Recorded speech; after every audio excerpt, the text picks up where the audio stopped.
Perkenalkan, nama lengkap saya Marcelina Palang, mahasiswa Universitas Nusa Cendana Kupang, Fakultas Pertanian, jurusan Agroteknologi semester 6 dengan minat perlindungan tanaman.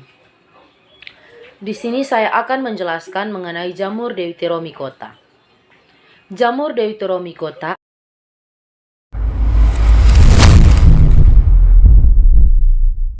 jamur yang berkembang biak dengan konidia dan belum diketahui reproduksi seksualnya.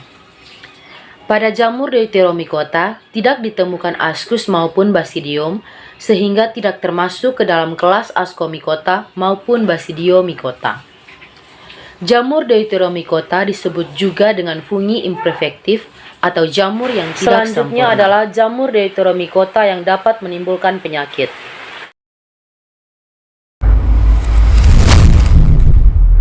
Jenis jamur yang tergolong ke dalam jamur imperfekti ini banyak yang menimbulkan penyakit. Di antaranya adalah yang pertama, jamur Helminthosporium oryzae. Jamur ini dapat merusak kecamba, menyerang buah, dan menimbulkan noda-noda hitam pada bagian daun inang. Yang kedua, Sclerotium rollsii. Jamur ini merupakan jamur yang menyebabkan penyakit busuk pada berbagai tanaman. Yang ketiga, Tinea versicolor. Jamur ini merupakan jamur yang menyebabkan penyakit panu. Yang keempat, Epidermophyton flocosum. Jamur ini merupakan jamur yang menyebabkan penyakit pada kaki atlet. Dan yang kelima adalah Altenaria. Altenaria ini merupakan jamur parasit pada tanaman kentang. Deuteromycota juga memiliki 4 ordo. Yang pertama, Moniliaceae. Dalam ordo Moniliaceae, Conidia dan Conidiophore dihasilkan di dalam miselium.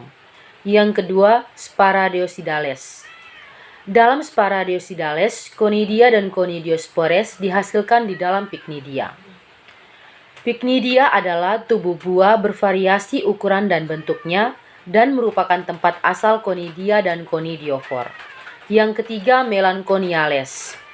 Ordo Melanchoniales mempunyai akerfuli, stroma berbentuk piring sebagai tempat munculnya Conidia dan Conidiophore. Yang keempat, Miserrelia sterilia. Miserrelia sterilia merupakan miselium steril, tidak menghasilkan konidia. Jamur dalam ordo Miserrelia sterilia mempunyai sklerotia atau sklerotium yang artinya tunggal. Sklerotium adalah struktur bulat yang terdiri dari massa hifa yang biasanya bersifat steril. Selanjutnya adalah cara hidup dari jamur Deuteromycota. Jamur Deuteromycota bersifat saprofit dan banyak materi organik, sebagai parasit pada tanaman tingkat tinggi dan perusak tanaman budidaya. Jamur Deuteromycota juga menyebabkan penyakit pada manusia, yaitu dermatokinesis atau kurap dan panu. Jamur Deuteromycota juga dapat menimbulkan pelapukan pada kayu. Contoh klasik dari jamur Deuteromycota adalah jamur Monilia sitopilia, yaitu jamur oncom, tetapi setelah diketahui reproduksi seksualnya, yaitu dengan menghasilkan ascopora di dalam ascus, kemudian jamur Monilia sitopila ini dikelompokkan ke dalam kelas Ascomycota dan diganti dengan nama Neospora sitopilia atau Neospora crassa. Reproduksi jamur Deuteromycota. Jamur Deuteromycota belum diketahui reproduksi seksualnya.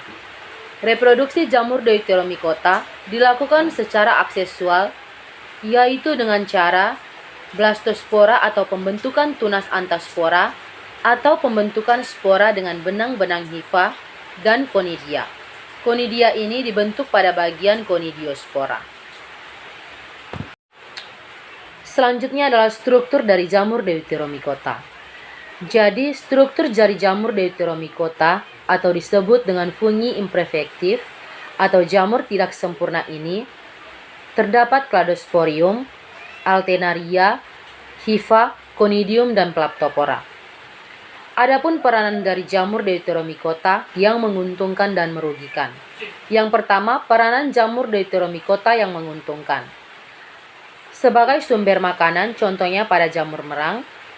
Sebagai bahan industri kesehatan, contohnya Penicillium notatum. Sebagai bahan industri makanan dan minuman, contohnya adalah jamur Arpegillus suenti dan Oryzae. Menjaga keseimbangan dan kelestarian ekosistem adalah contohnya jamur Trichoderma sp. Selanjutnya, peranan jamur Deuteromycota yang merugikan. Yang pertama, Candida albicans menyebabkan penyakit pada kandisiasi atau penyakit pada selaput lendir mulut vagina. Yang kedua, Syntherium endobicium patogen pada umbi kentang, dan Histoplasma capsulantum menyebabkan penyakit hitoplasmosis pada manusia. Baik, sekian penjelasan dari saya mengenai jamur Deuteromycota. Terima kasih.